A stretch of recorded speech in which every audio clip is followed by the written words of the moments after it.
Hi all, ఎలా ఉన్నారు? Formula spoken English ద్వారా ఈ 45 రోజుల ఛాలెంజ్, 45 డే ఛాలెంజ్, 45 రోజులు ఈ ప్రతి వీడియోని చూస్తూ ఇక్కడ వీడియోలో ఇచ్చిన వర్క్ చేసిన వాళ్ళకి ఖచ్చితంగా ఇంగ్లీష్ వస్తుంది. అంత గ్యారంటీగా ఎలా చెప్తున్నాం అంటే మీరు వీడియో మొత్తం చూడండి, మీకే అర్థమవుతుంది. ఇంత సింపుల్గా ఇంత ఈజీగా వచ్చే ఇంగ్లీష్ కోసం మనం ఎన్ని సంవత్సరాలు వృధా చేసామని మీకే అనిపిస్తుంది. మనకి టెక్నాలజీ పెరిగిన తర్వాత అవకాశాలు పెరిగినాయి. చాలామంది చాలా రకాలుగా చెప్తున్నారు. కొంతమంది గ్రామర్ అవసరం లేదంటారు, కొంతమంది కావాలంటారు. నేనైతే చెప్తాను, గ్రామర్ గురించి భయపడొద్దు. గ్రామర్ లిటిల్ బిట్ అవసరం, బట్ గ్రామరా అని చెప్పి గాబరా పడాల్సిన అవసరం లేదు. టెన్సెసా అని చెప్పి టెన్షన్ పడాల్సిన అవసరం లేదు. అన్నిటికన్నా the best way to learn English ఏంటో తెలుసా? స్టోరీస్ నేర్చుకోవడం. అవునండి, స్టోరీల ద్వారా చాలా ఈజీగా నేర్చుకోవచ్చు. ఈ స్టోరీకి చెప్పే ముందు నేను లైన్ టు లైన్ నేను చెప్తాను, నాతో పాటు మీరు చెప్పడానికి ప్రయత్నించండి. ఎక్కడ ఆగిపోతున్నారో చూస్తే నేను కీవర్డ్స్ కూడా రాయడం జరుగుతుంది. పాస్ట్ జనరల్గా చిన్నపిల్లలకి కథ చెప్పేటప్పుడు ప్రజెంట్లో చెప్పేస్తాం, బట్ పాస్ట్ స్టోరీ మనం పాస్ట్ నేర్చుకోవాలనుకుంటాం కాబట్టి, పెద్దవాళ్ళం కాబట్టి పాస్ట్లోనే చెప్పుదాం. ఏం లేదు, వీటు అంటే పాస్ట్ జరిగింది. He went there, he spoke there. ఒకప్పుడు ఒక రాజు ఉన్నాడు, he was there. Once up time there was a king అంటారు, దేర్ ఈజ్ ఏ కింగ్ అంటారు. లేడు, he was not there. Had అంటే అతను కలిగి ఉండేవాడు. హ్యాడ్ అంటే కలిగి ఉండు, పక్కన రాసుకుని. హ్యాడ్ అంటే కలిగి ఉండు. డిడెంట్ హ్యావ్ అంటే అప్పుడు లేకపోయే, అప్పుడు లేదు. కుడ్ అంటే చెయ్యగలిగేవాడు, గతంలో చెయ్యగలిగేవాడు. కుడ్ నాట్ అంటే చెయ్యలేకపోయేవాడు.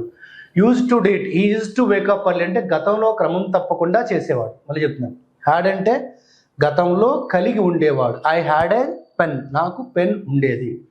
ఐ కుడ్ క్లైంబ్ ట్రీస్, నేను చెట్లు ఎక్కగలిగేవాడిని. He use to wake up early in the morning, అతను గతంలో క్రమం తప్పకుండా పొద్దున్నే. ఇది మనకి, ఇవి నెగిటివ్ స్టేట్మెంట్స్.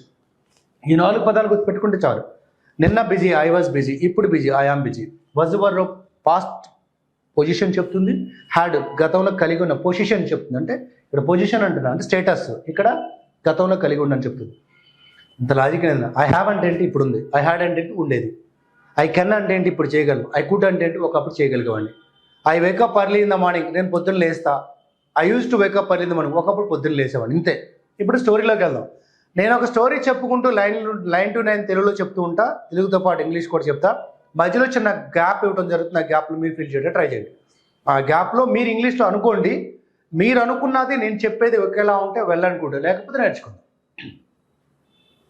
మరి సిద్ధమా? ఒకప్పుడు ఒక రాజ్యం ఉండేది. Once upon a time there was a Kingdom.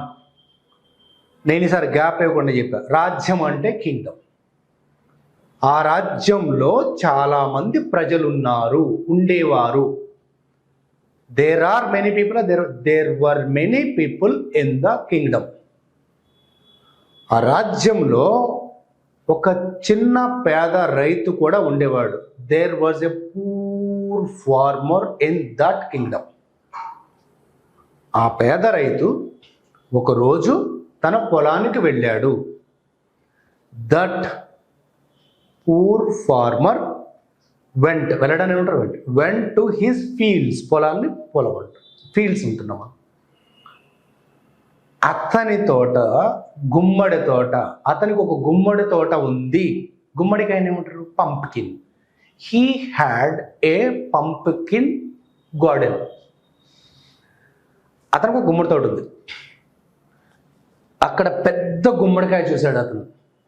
He saw a big pumpkin in his fields. ఆయన తోటలో చూశాడు. ఆ పేద రైతు ఆ గుమ్మడికాయని కోసాడు. That poor farmer pluck, P L U C K pluck. ఇందాక ఏం చెప్పా, కింగ్డమ్ అని చెప్పా. కింగ్డమ్ అంటే రాజ్యం, ప్లక్ అంటే తుంచడం, కోయడం. హీ ప్లక్ దట్ పంప్కిన్, గుమ్మడికాయని కోసాడు. అండ్ భుజం మీద మూసాడు. And he carried on his shoulder. Shoulder అంటే భుజం. తీసుకొచ్చాడు. He brought it. అతనికి ఏం చేయాలో అర్థం కాల.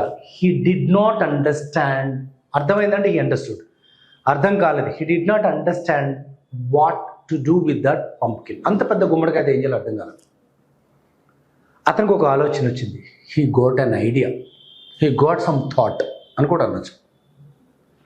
గుమ్మడికాయని మూసుకొని సరాసరి రాజుగారి దగ్గరికి వెళ్ళాడు. He carried that pumpkin and went to the king directly. సరాసరి అన్నాం కదా, సరాసరి అంటే ఇంకెక్కడ ఆగకుండా డైరెక్ట్గా వెళ్ళాడు. రాజుగారి బహుమతిగా ఇచ్చాడు. He presented that pumpkin as a gift to the king. రాజుగారికి గుమ్మడికాయని బహుమతిగా ఇచ్చాడు. He presented that pumpkin as a gift. ఆ గుమ్మడికాయని రాజుగారు తీసుకొని చాలా సంతోషపడ్డారు. అంత పేదరైతు ఏంటి కూడా నాకు ఇంత గిఫ్ట్ ఇచ్చాడని చెప్పి. కింగ్ తీసుకున్నాడు కదా, he took the pumpkin and felt happy even though the farmer was so poor he presented. అది కదా కండిషన్. రాజుగారు సంతోషంతో ఒక బంగారు కడియం ఇచ్చారండి. The king gave one gold bracelet. కడియం ఏమంటారు మనం, బ్రిస్లెట్ అంటారు. యాక్చువల్ బ్రాస్లెట్ అనేది బ్రిస్లెట్ అని. అండ్ ఈ రైతు చాలా సంతోషపడ్డాడు. This farmer felt so happy. ఆ బంగారు కడియం తీసుకొని ఇంటికి వచ్చాడు. The farmer felt so happy to receive that gold. He went back to his house. ఈ వార్త వీళ్ళ ద్వారా అతని రాజ్యంలో, ఆ రాజ్యంలో ఒక పీనాసివాడు, కటిక పీనాసివాడిని ఏమంటారు తెలుసు, stingy, STINGY, stingy business man, వ్యాపారం. ఒక ఈ పీనాసి వ్యాపారికి తెలిసింది. That news reach to a stingy business man. ఆ వార్త ఆ పీనాసి ఆయన దగ్గరికి వెళ్ళింది. అతనికి దురాశ పుట్టింది. అంటే నాకు కూడా ఏమన్నా ఇస్తాడు దురాశ. ఆశ అంటే డిజైర్, హోప్. దురాశ అంటే చాలా ఎక్కువ. దురాశ దుఃఖాన్ని సేట్ అన్నారు కదా. దెన్ హీ గాట్, దురాశ ఏమంటే తెలుసా, గ్రీడీ. గ్రీడ్ అంటే దురాశ, గ్రీడ్ అంటే దురాశ. అతను రాజుగారి దగ్గరికి వెళ్ళాడు. He went to king. రాజుగారికి బంగారు కడియం ఇచ్చాడు. He gave that gold wristlet to the king. రాజుగారికి అర్థం కాలేదు ఎందుకు ఇస్తున్నాడు బహుమతి. ఓకే, నా మీద గౌరవం తెచ్చాడేమో. He thought okay, he gave this gold because of respect. ఇప్పుడు రాజుగారు ఏం చేశారంటే, బంగారం తెచ్చినోడికి ఇంక అంతకన్నా గొప్ప గిఫ్ట్ ఏమి ఇస్తాం అని అనుకొని గుమ్మడికాయని గిఫ్ట్గా ఇచ్చాడు. The king thought, I cannot give more than this valuable gift. Then he gave a pumpkin to that greedy businessman. అది తీసుకొని వెనక్కి వచ్చాడు. రాజుగారు నాకు ఎందుకు ఇచ్చాను అన్నాడు కదా, ఆయన ఇస్తా తీసుకోవాలి కదా, ఈయన ఇచ్చిందే బహుమతి కదా. He took it and felt so sad. బయటకు వచ్చాడు. ఈ came out of the Kingdom అనుకున్నాడు. ఒరే, వాడిని ఎవరినో చూసి నేను దురాశ పడ్డాను, లేకపోతే నా బంగారం నా దగ్గరే ఉండేదని చెప్పి. He thought, by observing that person I got my greedy, then I lost my gold. ఇందులో నీతి ఏంటంటే, దురాశ దుఃఖానికి చేటు. Greediness leads to the sorrow. Greediness leads to sorrow. దురాశ బాధను తీసుకొస్తుంది. ఇప్పుడు ఈ స్టోరీ మొత్తం నేను ఇంగ్లీష్లో చెప్తాను, తర్వాత మీరు చెప్పడానికి ట్రై చేయండి. మీరు ఏమైనా ప్రాక్టీస్ చేస్తే రికార్డ్ చేసి ఈ స్క్రీన్ మీద నెంబర్కి వాట్సాప్లో పంపించండి. మీకు ఖచ్చితంగా PDF వర్డ్స్ పంపించడం జరుగుతుంది. Once upon a time there was a king, there was a kingdom, there was a king in that kingdom, and there were many people in that kingdom. There was a poor farmer. He had pumpkin garden. One day the farmer went to the pumpkin garden and he saw a big pumpkin. It was so huge ante chala pedda, huge. He didn't know what to do. He plucked the pumpkin, he carried on the shoulders, he reached the house. He got some idea. He carried the pumpkin to the king. Straight away he went to the kingdom. He presented that pumpkin to the king. King felt so happy. These poor farmers gave me a big gift. To make him happy, king gave a golden gift, the golden wristlet, and he took it. The farmer felt so happy. He went to the home. But the news spread across the kingdom. One greedy businessman came to know about this incident. He got some greedy thoughts. He went to the king with the golden wristlet, and he gave that golden wristlet to the king as a gift.